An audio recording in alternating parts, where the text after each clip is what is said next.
Tyler Joe Miller is a Canadian country singer and songwriter.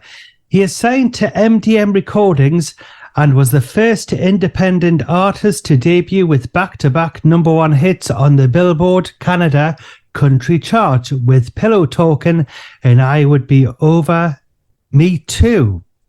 Tyler has just released his debut full-length album, Spillin' My Truth, and joins me now. Hi, Tyler. How are you doing? Good. How you doing? Yes, I'm fine. Yes, I've just been doing a few bits and pieces before getting to you, Tyler, today, because we've had problems with printers and everything. So hopefully we're all going to go to plan today, this morning. Right. Okay. Now, when did your love of country music begin? As I've read that you are a carpenter and painter by trade, that people may not already know. Yeah. I was a contractor until a couple of years ago. Wow. And for my first couple of years of me doing music, it was through the pandemic. So I was still just working my contracting job. I couldn't go play shows anywhere. But my love for country music started when I was young. Like, the first songs I remember was probably country. Like, I lived just outside of Vancouver in British Columbia, and there's a country scene here for sure. But like, I live in the city. I don't live in some like small town. Like, the city I live or grew up in is bigger than Vancouver, but it's like a big suburb. But Surrey, which UK also has a Surrey. That's right. Yes, Surrey. I guess this is the British Columbia. So, but yeah, I have a cabin about 4.5 hours, 5 hours north of here. And so in the summers, I would grow up going there all summer. And my dad would take me out of school during hunting season in the fall to go up hunting and stuff. And all we listened to was country music up there. So ever since I was a kid, I always loved country music. It was always what my roots have been. And yeah, so it's been something that I've just always known. And have you always been interested in performing on stage, as you were interested in acting as well before playing the guitar? Yeah, I always wanted to do acting. I think I was just good at BSing, so I wanted to do it as a job. Yeah, no, I like always loved acting, but I've always been very extroverted. So there's something about performing, about, that sort of thing that I was always interested in, but I didn't think it was going to be music. And then, back in the day when I was in like high school, I started going to a church and I wasn't sure about the Jesus guy, but the girls were cute and the music was good. So, and so I was like, yeah, good enough for me. And some guy, saw that I was pretty extroverted, and he goes, "Do you know how to play guitar?" And I said, "I know Led Zeppelin." And he said, "Okay." That's good enough for him. Yeah, good enough. Do you know how to sing? And I was like, "I'm not sure. I haven't really tried." And so he's like, "Here's some CDs, learn these songs. You're the new music leader here." I was like, "Okay." And so that's how things kind of got started. And then I played in like a band in my early 20s, and we'd play around Vancouver and the area here and stuff. And we'd sell out shows, but it was a different genre. But I knew that, I'd stopped doing music for a while. I was kind of in my angsty years. Right. Yes. Yes. Bit of rebellion. I got kind of like that kind of music out. Yeah. And, but even that band, like, we're always telling stories, and country music's always been about storytelling. And so, I knew that if I went back into music, I had to go back to my roots to country. And, and so I'm glad I did, because things ended up working out, and I got signed to MDM Recordings, and, here that's based out of, Toronto. And, yeah, and now I've got songs on the radio, and we're coming to the UK for a tour and stuff. And it's wow, it's crazy. So I didn't think that that's what was going to happen, but once you pick up a guitar, the dream is like getting a record deal and touring and all that stuff. And so I guess I'm kind of living the dream, or at least living the teenage dream. And then you start like having to go to airports every weekend and wait in security lineups. And And you realize that 90% of playing a show is travel and 10% Lots of is travel. playing. And yeah, but that 10% makes up for the rest of the travel. You know, it's getting out in front of a crowd of people singing your songs is the coolest feeling in the world. So, and I bet that guy at the church there, he probably, when you said Led Zeppelin, he probably thought you were going to say something like, "Oh, I like Kenny Rogers," you know. Yeah. So you'll be thankful to him now. I hope you put something on the collection plate there for him helping you out there with that guitar. What's that? I hope you put some money in the collection plate to say thank you to that guy that told you about the guitar there. Yeah, I should.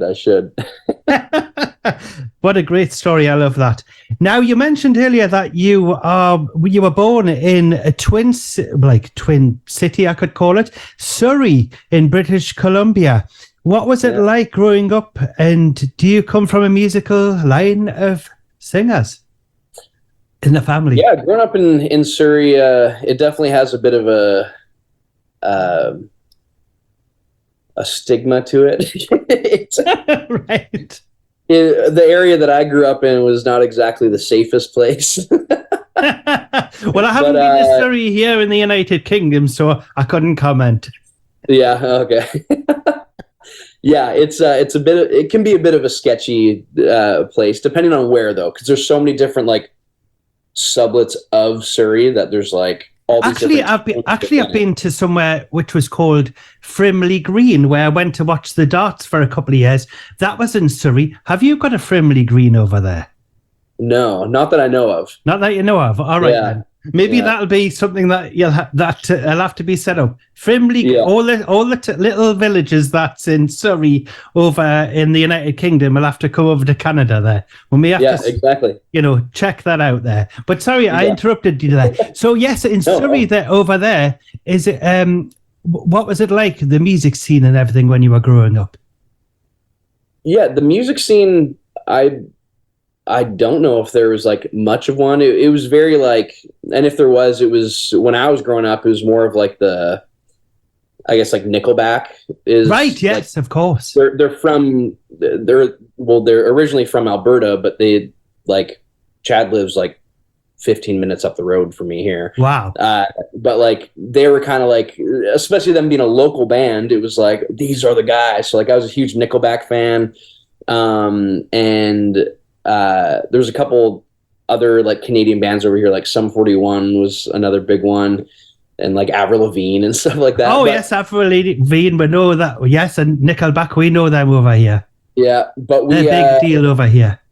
Yeah, but then like for an actual scene here, there's not much of one in Surrey at all, but other than like garage bands and stuff. But my family is there's like everybody in my family can sing, like my sister and my brother and my mom and her sisters, and anytime we'd be at like my Aunt Teresa's and Uncle TV's for like a Thanksgiving dinner, like they're always had like the country channel on and they're always singing along. And excellent.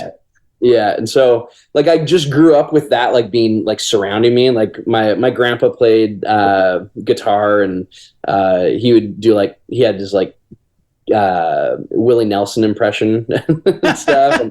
Great. But and my Uncle Henry like played banjo and stuff. So like I definitely have like a, musical family. There was just not something that would be like pushing me to just like go chase a music dream. It was just like it's something that we've always known. But once I did, the family couldn't be happier for me. And especially they can all appreciate it because they all love music. So yes. And what was the first song that you ever wrote, and what did your family think of the first song that you ever wrote? I don't know if they had ever heard it. I don't remember the very first one, but I remember one of the first ones. It might be the first one. I wrote a song. It was a love song called "I'd Rather Be Poor with You," and it was about not caring about being rich or the fame or anything like that. It was like what would make me happiest is even just being poor as long as I'm with you, sort of thing. I was a Perfect country. bit of a romantic back then, I guess. Yeah, that's perfect country music, though, isn't it? That's generally what country music is. A lot of the songs are all about. It's all about heartbreak, and it's all. I mean, it's a bit of it's a bit of the blues and everything in there, isn't it? It's like a bit of heartbreak and like I'm going to mention later on about your album. It's like all sorts of different things all in a mix there. It's lush, and the guitars and things and the banjo or whatever that you want to involve in country music, and the slide, guitar and that, you can really tell a story with all those instruments, can't you? With lyrics like you've written. Absolutely. Yeah. And there's something cool about there's lyrics that are telling the story, but like musically, I feel like country music, like the instruments have melodies, like a lot of like Brad Paisley was my hero, and like he can make that guitar sing, like and so I've just always loved that about country music too, is every bit of it is telling a story. And when was it that you decided to take a ride on the road to stardom? I have a nonprofit, and we do building projects down in Guatemala, and I was down there one time with a group that we had taken down, and some guy heard me, his name was Willie, heard me playing guitar out on the porch at night, and so in the morning he was like, "Hey, I didn't know that you play country music." I was like, "I don't really, I write music, but I was just trying to impress that girl that was out there with me." Great. And and he was like, "Well, you should pursue country music." And I was like, "Well, that's easier said than done." I was like, I'm kind of just done with with music right now. Like, I'm just gonna focus on contracting, focus on this nonprofit thing. Like, people's my passion, so like I just want to help people. And he kind of encouraged me, like, you should build a platform in music and use that platform to influence more people to help. And so I said, why the heck not? Put my name out there, and I just became like a hired backup guitarist and vocalist for other artists in town, and I was doing that for a bit, and then I was just kind of having fun with that, and it was just a hobby. And then I did a video of recording like a duet with an artist that I was playing with. Right. Hey, do you want to do the song with me? I was like, yeah, sure. And we put it out on Facebook or whatever, and ended up getting to this record label, and they reached out and kind of like, hey, do you want to be doing your own thing? I was like, yeah. They're like, do you write music? So I showed them some songs I'd written, and they were like, okay. And then they came out and saw me play a show, and they went, yeah, we want to offer you a record contract. And wow. Yeah. And so like, it's funny because people ask me like, what advice can you give me to like, get a record deal or whatever? I'm like, I have no clue. I shouldn't be the one to ask, because it kind of just happened. Like it was a bit of a lucky one on my part, but it's just kind of funny how it happened. And so it wasn't really like I was pursuing anything. No, but it felt like music pursued me after I stopped pursuing it. And so I'm just kind of riding this wave, or I was riding the wave and seeing where it takes me. And now it's like, oh, this is my full-time job now. And this is just what I do. And it's something that you really enjoy as well. Now, how did it feel recording in the studio for the first time?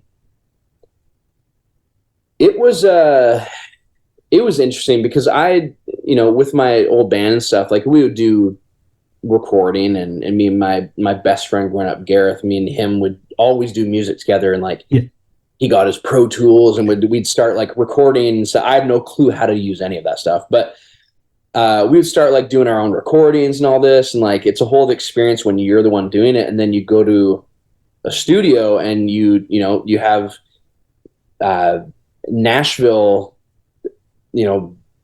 players playing on it and stuff. It's a whole other ball game, and engineers and all that. And and I was blown away. And my producer Danick Dupelle, he's awesome. He's from another band called Emerson Drive, and he just been great to work with, and it's just made it like so easy to do. When I go to the studio, it just feels like you're coming home. yeah, being with those musicians and stuff, I'm just like, even him, I'm like, I grew up listening to Emerson Drive. Like Yes. now he's producing me. Like what? And then these players are like, yeah, I play for Reba and I play for this person and I played for Willie Nelson. And I was just Wow, like, it's like, amazing. you're playing on my stuff now? Like it just blows me away. But it was such a cool experience. And for me, like, I don't like recording normally. Right. Like, Right. I feel like I can sing way better live than I can sing in a studio. Right. But it is really cool experience being a part of it. And just, you go in and you sing to an acoustic guitar or something and you put down scratch vocals. And then also the next time you hear the song, it's like all these pieces are added. And then you're singing the final track to your whole song. And it's just a really cool experience.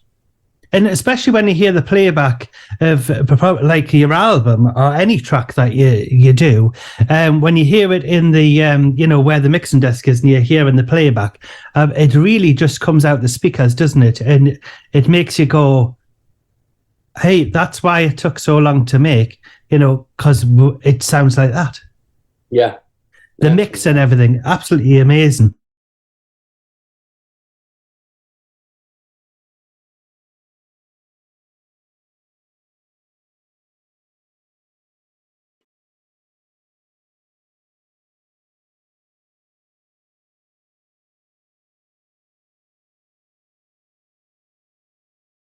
Your debut single, Pillow Talking, was released on Christmas Day 2019 to great acclaim as you received the British Columbia Country Music Association Ray Macaulay Horizon Award.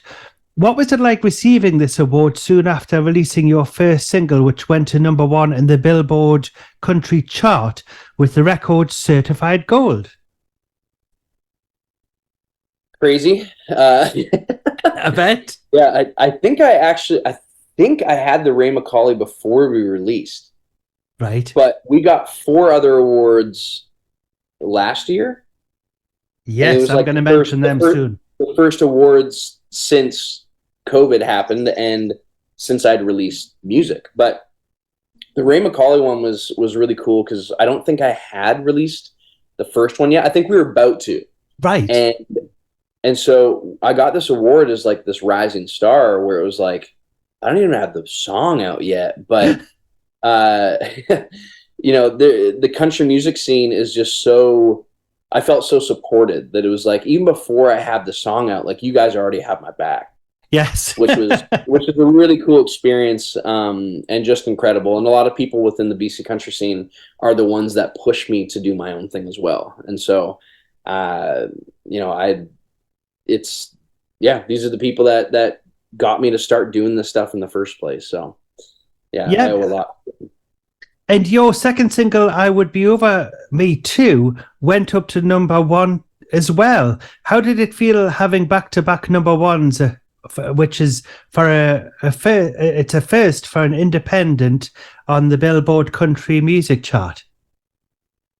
It still hasn't sunk in, but it's just like the first one when Pillow Talking happened, it was like, I don't get it. Like I don't understand this. And like, yes. I knew that #1 is like a huge thing, but I was like, when they told me I was painting a ceiling, like I was at work, I was covered in paint. There's actually a shot of me like holding up my finger for a #1 and I'm covered in paint. Like, I'm like, this is the moment I found out. And when I Would Be Over Me Too happened, it was just like what the heck is happening here? Like, why do they keep giving me these #1s? But it was incredible. Just again, the support of the just Canadian country music scene that loved my songs so much that they wanted to lift them up and make them famous and stuff within Canada. And it still feels weird, but then it's like it feels like a make-believe thing in my head. Yes, it's a bit of a dream. Yeah, like I had 4 singles out at radio before I ever played a show. So it's like I didn't know if I had fans. I didn't know like who was actually listening to my music. And now that I'm able to get out and play shows and I hear them sing I'll Be Over Me Too or Pillow Talking or any of my other songs, it's just like they're singing them so loud, and I'm like, oh, that's why these songs were like, you guys listen to the crap out of these songs. So it's become definitely more real for me now, which is pretty cool. Yeah, I mean, when you're at these concerts and things, I bet you the hairs just stick up on the back of your neck when you hear people singing your songs. Yeah, they do. It's there's sometimes I choke up a little bit too, because it gets a bit emotional, where it's like, yes, like, you guys changed my life.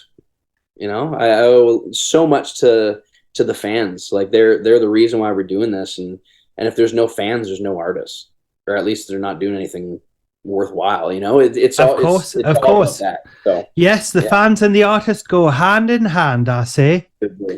Now, on another note, while you're not recording, you mentioned this earlier on. When you're not recording or performing, you have set up a not-for-profit organization called the Climb Outreach Society. Could you tell us more about the project and how listeners can get involved if they can? Yeah, it's an interesting one because we have nothing about it online. Right. Me and a couple buddies, Johnny and Dan, had started this nonprofit. And the plan was to build an app and a website where I wanted it so easy for people to give to projects. Yes. They see where their money's going to, that they can do it while on the can. Yeah, that was the idea. And we just saw a lot of charitable organizations that not all the money that you give to is going to where they're saying it's going to. So much gets taken for admin costs and pamphlets that they're handing out that nobody's actually reading. And it's just like a bunch of waste of money where it's like, no, you know, $1 a day does not go to this kid, sort of thing. It's like 70% of that goes to your admin costs and all that. So we just didn't like that idea, and we wanted what people like. There's good people that want to give money to good things, and there's people that are doing good things with that money.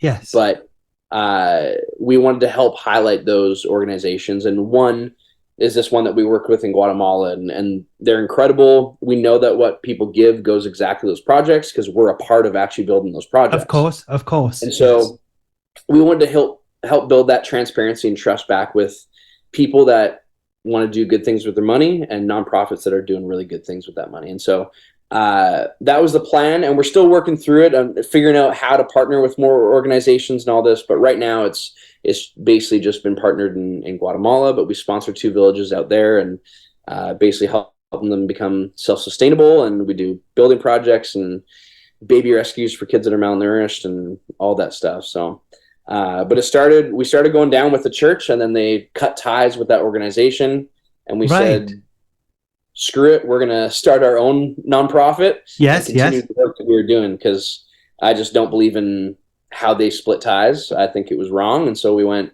these people are counting on us, and you know, we want to be there to help them help themselves. And you know, we're not going to give up on it. So that's kind of how the nonprofit started, as more of a screw guys, we're starting our own thing now. yes. I think it'll definitely take off. And I mean, definitely if you did a concert, that would probably bring a lot of awareness.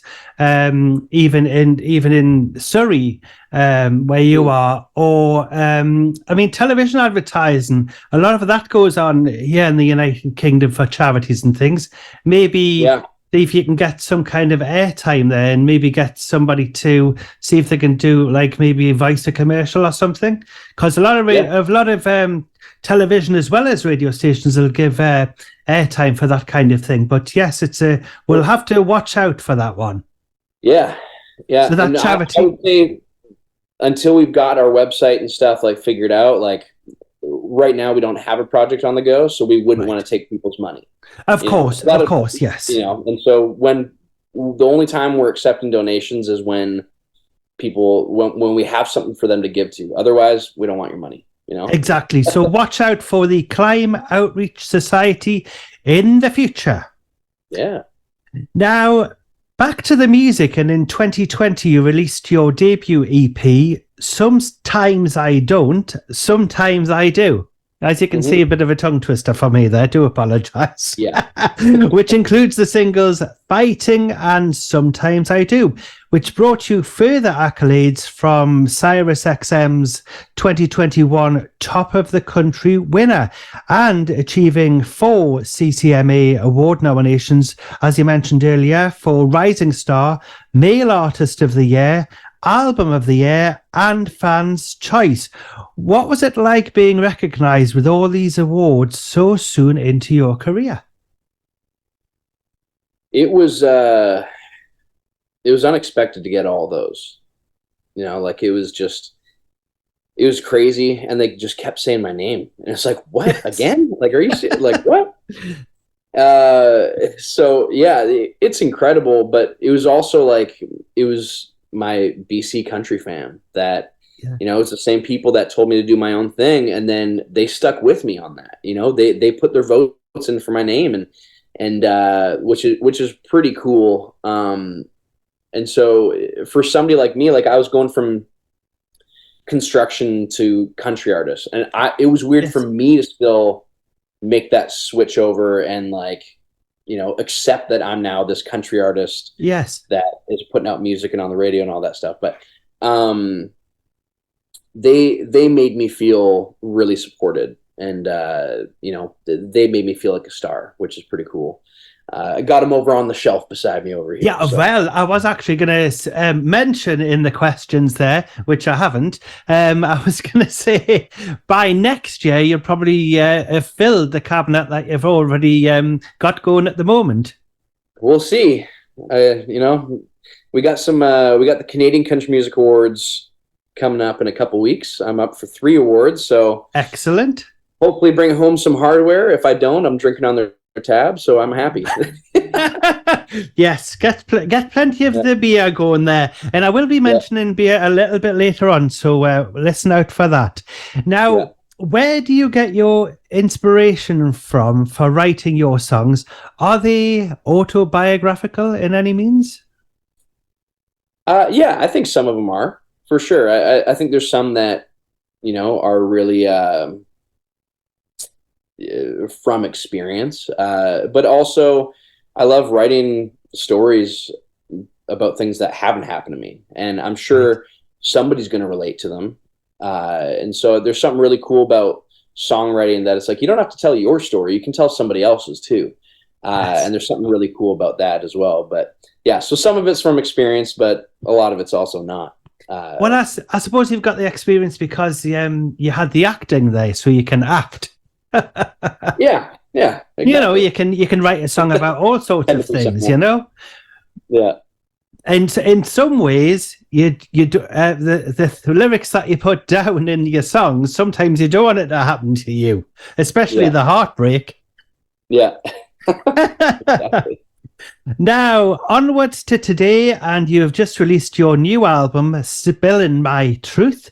Is this because it's an honest album? I think so. Yeah, I think it's just a bunch of different stories that are in whole telling one, but individually they're telling their own stories. And I think it's talking about all different things. It's talking about loss and heartbreak and you know, and love and beer and like it just everything and whiskey, and it's just like it's talking about so many different things in life that it's just like just spilling my truth about everything, just laying it out on the table. This is what's going on. And yeah, and it's a line from one of the songs, Shoulda Known Better. It says drinking 100 proof, spilling my truth. And so we thought that was kind of a fitting title for it. It very much is. And how long did it take for the album to be put together? Some of the songs, a couple of years. We had some of this music already recorded for the last like year or two. Some of it was recorded recently. And so we released my first EP like a couple of years ago. Right. And and so now it's like it's taken a couple of years to get that all together and get this next one out. So yeah, so it kind of happened really fast once we actually got it all together, but it's also been a couple of years in the making. Right. And it sounds absolutely fantastic. Is there a favorite track on the album you particularly like to perform? There's one on there that I love. It's called Better Than Nothing at All. And it features another great artist. Grew up listening to her. She's fantastic. Her name's Carolyn Dawn Johnson. And so she's singing harmonies on that track with me, and it's pretty haunting, but it's like hauntingly beautiful about, you know, the loss of somebody and trying to recreate the memories without them there, and it's just never the same. And I absolutely love that song, actually. I was going to mention that later on there. Yes, the beautiful duet with Carolyn Dawn Johnson. Was it something that you had Carolyn in mind to sing with you when you wrote it? We had kind of talked about maybe having like it as a full duet, but I thought creatively it's more haunting if that person isn't there. Like they truly did lose that person. And then we, you know, decided that we needed harmonies on it. Yes. And the first person that we thought of was Carolyn Dawn Johnson, and she's a friend of mine too. And so it was, I was just stoked that she said yes to doing it. And her vocals are just incredible. Her harmonies are so unique that I'm just so glad that she said yes. And she made the song really what it is. And so it wouldn't be the same without her. It does sound absolutely beautiful. And I love the track, That Girl. It's so upbeat about a heartbreaker who in the song you won't give up on, even though she's broke your heart and you keep on going back for more. Yeah, story of my life. Yeah, that one's you know, it's kind of along the same lines as my song Shoulda Known Better on the album too, where it's like, you know, she's just gonna walk all over your heart, but you just let her do it again and again. Because she looks lovely. There you go. Now, I also like the other duet that you have on the album with Matt Lang called Never Met a Beer. Can you tell us where the idea came from for that track? Yeah,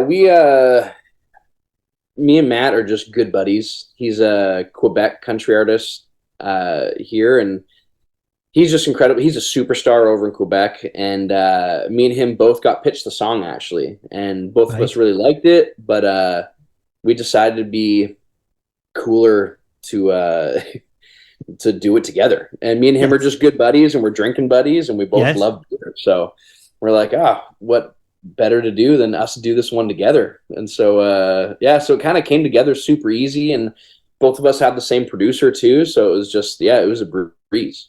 It sounds absolutely great as well, the song. I just listened to it just before interviewing you here today, Tyler, and it is absolutely excellent. I would highly recommend that track to people. Now, the album has lots of different tempos, including some acoustic tracks like I Know Jack, Closing Time, and also Hero to Me. And to me are reminiscent of James Taylor and Garth Brooks. Listening to the album, I haven't skipped a track. Is there any favourite of yours that is close to your heart apart from the one with Carolyn Dawn Johnson? Yeah, I'd say Hero to Me is definitely one that I love too, and it's kind of an ode to dads. Dads don't really get a lot of songs, and so I've got I've got my dad, and then I got a stepdad too. So I got two heroes in my life that I've looked up to, and yeah, that one was just a special one, kind of telling the story of it's a broken love song, but it's also beautiful and just talking about things, you know, how just life happens and you wouldn't trade those moments for the world, and also just how I look up to those men in my life. So that one's pretty special.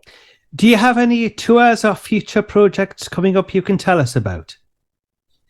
We've got, after this UK tour, I guess that's the new thing that we got. Yes. After that, we're going to be